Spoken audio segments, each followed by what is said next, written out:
ยังเป็นเธอคนเดิมๆที่ชอบคิดไปเองแต่เธอยังเป็นเธอคนเดิมๆคนที่ง้อไม่เก่งแค่คำเดียวเป็นอะไรที่มันพูดไม่ออกก็อยากจะซึ้งจะบอก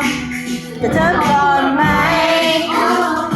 ก็เครื่องมันแพงไม่อย่างนั้นก็เน็ตกาดเฟซมันล่มลายเลยอย่าคิดมากอยากสื่อสารไม่ต้องพึ่งน้องพิราบแค่คิดถึงทำที่นั้นฉันก็ทราบจะไปอยู่ตรงหน้าจะไปหาแน่ๆเธอจะอยู่ที่ไหนก็จะไปหาแน่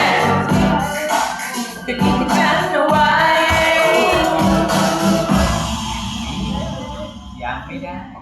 ไม่ได้อยากทำ